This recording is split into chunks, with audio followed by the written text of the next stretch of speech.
اهلا وسهلا، ازيكم؟ عاملين ايه؟ النهارده فيديو جديد يا حلوين.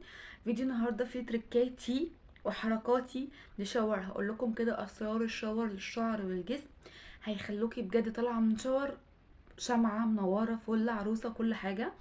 فتابعوا الفيديو لحد الاخر وشوفوا الخطوات والتركات، وحطوا لي لايك تحت الفيديو. ويلا خلونا على طول هنخش على المنتجات والحاجات اللي انا بستخدمها. حاجات كلها بسيطه جدا وسهله. يلا بينا بنات. الفيديو ده هيكون عباره عن فقرات، كل فقره جوه الفيديو او جوه حلقه النهارده هتكون بتتكلم عن حاجه معينه.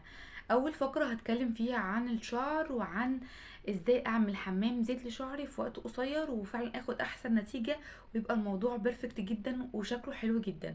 فيلا اول خطوه، اي حمام زيت عندك او اي نوع زيت سوري هتعملي بيه حمام زيت لفروة الراس وتستخدمي فيه، سواء الفرشة دي اللي هي السيليكون اللي بتعمل كده زي يعني ايه، زي تدليك لفروة الراس، او انك تستخدمي صوابعك عادي جدا.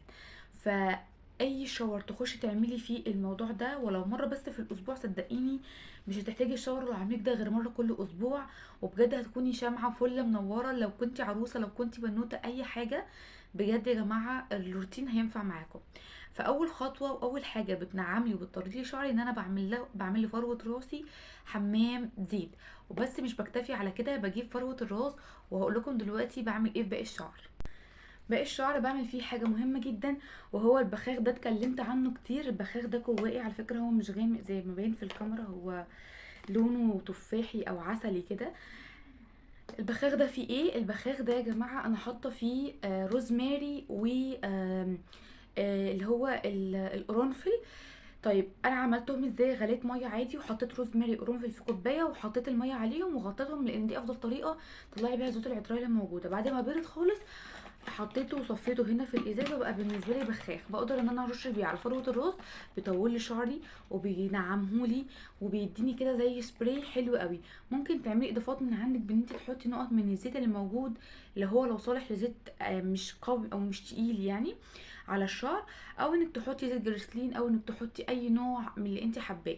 وممكن تسيبيه زي ما هو كده. بجيب الشعر كله بعمله كده، ببخ على الشعر كله. وبعدين بجيب حاجه مهمه قوي لازم كلنا نعملها برضو كل اسبوع، وهو حمام الكريم. طبعا يا بنات حمام الكريم انا بعمل اتنين في بعض، يعني بعمل حمام زيت وبعمل حمام كريم الاتنين مع بعض، والاتنين بخرج من الحمام بلاقي شعري بجد تحفه تحفه تحفه تحفه. بحط على فروه راسي الزيت وبحط على اطراف شعري الحمام الكريم، وبعدين بجيب اي بونيه، اي كيس بلاستيك، اي حاجه، بلف شعري كله. ببدا ان انا اعمل حاجات كتير قوي. ان يكون لو انا قاعده بدلع نفسي في اليوم ده هشغل السشوار كده علشان يسخن لي فروه الراس وكل حاجه تتفاعل كويس قوي. طيب لو انا مش هعمل كده وعندي حاجات في البيت هعملها، بعمل الحاجات اللي انا عاوزاها، برضو جسمي بيعرق وبيسخن، وبقدر ان انا اخد كل الحاجه اللي انا عاوزاها او كل الفايده اللي انا عاوزاها من الشعر.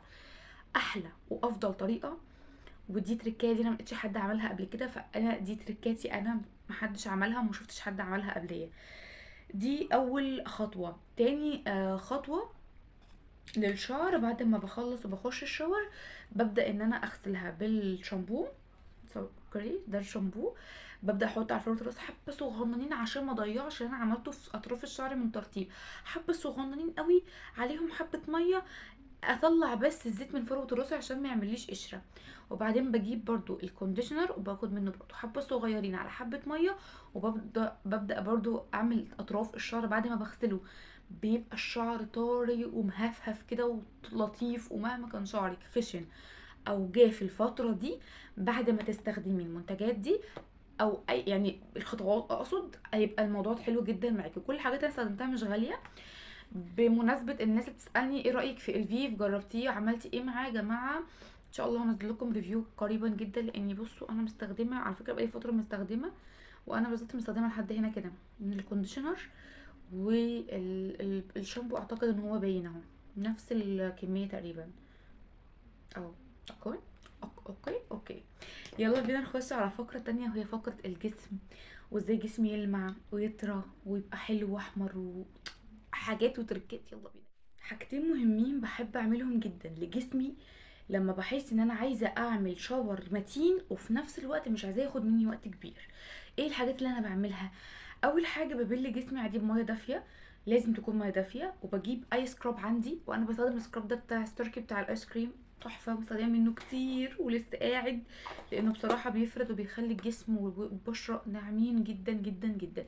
مش عايزين ننسى ايدينا ووش رجلينا، اتفقنا؟ المهم ببل جسمي كويس قوي، وببدا اخد ستاركي على كل مناطق جسمي اللي انا عاوزاها تعمل لها سكراب، صح؟ لو انتي حاجه معينه عايزه اقولها لكم، لو انتي صدقوني والله الفيديو ده مليان معلومات، ارجوكم حطوا شير للفيديو واعملوا لايك وكده، اوكي؟ آه لو انتي بتحطي ديودرنت لجسمك وتحت الابط وبرده بيطلع ريحه مش حلوه، وبرده مهما تستخدمي حاجات غاليه برده بيطلع ريحه مش حلوه، صدقيني الحل في النقطه دي. الحل في انت لازم تعملي سكراب للمنطقه دي. سكراب يا جماعه بيشيل خلايا الجلد الميته وبيفتح البشره كده، بيخليها تاخد وتستمتع بكل حاجه انت بتحطيها عليها. فخلي بالك ان انت تعملي النقطه دي كويس قوي، هتفرق جدا جدا معاكي. هعمل سكراب تحت الابط، منطقه الكوعين، الركبتين، ما بين الفخذين، اي منطقه. لو هعمل شيفنج اعملي سكراب قبلها، لو هعمل شيفنج لازم تعملي سكراب قبلها. وجماعه الشيفنج مش مقتصر بس ان انت تعملي شيفنج وخلاص، لا، انا عايزاكي تعملي سكراب وشيفنج على طول بعده، اوكي؟ ليه؟ ليه صراحة عامله كده؟ طب ما هو الشيفنج بيشيل طبقه جلد ميته، ايوه، بس مش هيقدر يفتح لك المسام اللي مقفوله على الشعرات الصغيره اللي بتعمل لنا جلد الوزه وجلد البطه وجلد الفرخه والحاجات دي، الجلد الخشن اللي هو بيبقى الشعر تحت الجلد وانتي مش عارفه تطلعيه. لما تعتمدي الطريقه دي مره على مره مش هيكون عندك، لو اصلا مش عندك مش هيبقى عندك، ولو عندك هيتحل الموضوع تدريجيا. اتفقنا؟ اتفقنا. هعمل سكراب، بعد ما هغسل جسمي هعمل الشيفنج. طب يا ساره انت ماسكه ليه الليفه بتاعت الحمام المغربي؟ ما انا عايزه اقول لك يا روح قلبي، لو انت ما عندكيش السكراب او انت عايزه تعملي مضاعف من سكراب بس في الخطوه دي، مش هينفع نستخدم الشيفنج عشان هيبقى غلط قوي على البشره. هحط السكراب على جسمي وهجيب الليفه بتاعتي على الناحيه الناعمه، الناحيه الخشنه اللي اقدر استحمله. وانا انصحك على الناحيه الناعمه افضل، لان السكراب فيه حبيبات، فعشان ما تعوريش جسمي. وتبداي بقى بحركات دائريه في الجسم بقى كله، وتفرجي اكنك عملتي بالظبط حمام مغربي بحاجات بسيطه، وفي نفس الوقت ما خدش منك وقت كبير. اتفقنا؟ لو عملنا الخطوتين دول مع بعض ممنوع تعملي شيفنج عشان ما تبوظيش حاجز البشره. اتفقنا؟ لازم تعملي ده، لازم تعملي ده في يوم وده في يوم تاني.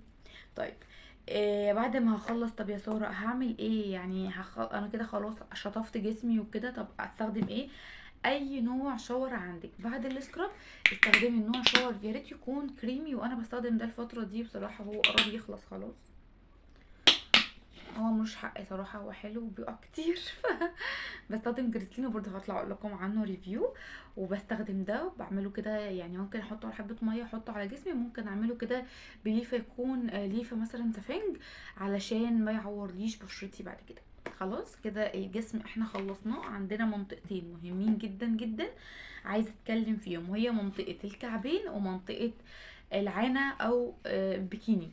منطقه الكعبين، لو انت ما عندكيش الحجر الاسود اللي اتكلمت عنه قبل كده بتاع الكعوب الرجلين، اكيد هيبقى عندك اداه زي دي او هي دي. بعد ما خدتي الشاور العميق ده وقعدتي كل الفتره دي في الحمام، يلا بين الفخذين او فقره البكيني، لما عملنا لها سكراب لازم نعمل المنطقه دي سكراب قبل الشيفنج، ولازم نعمل لها سكراب بشكل اسبوعي، علشان اكتر منطقه متغطيه مكتومه محتاجه تتنفس، فهتنفسيها بان تعملي سكراب وتشيلي خلايا ميته من عليها. تقدري تستخدمي اي غسول موجود عندك للمنطقه دي، تنضفي بيه المنطقه دي، بحيث ان هو ده مركز. الغسول ده يا جماعه مركز. لو عندك ازازه زي كده فاضيه خدي منها غطا واملي الازازه، هتقعد معاكي فتره طويله جدا. اتفقنا؟ خدي غطا حطيه في الازازه وامليها ميه، وهتقعد معاكي فتره طويله. ليه؟ لان اصلا غطا بيقعد على لتر ميه اصلا، هو اوكي مش مكتوب على التعليمات بس مكتوب على العلبه بتاعتها.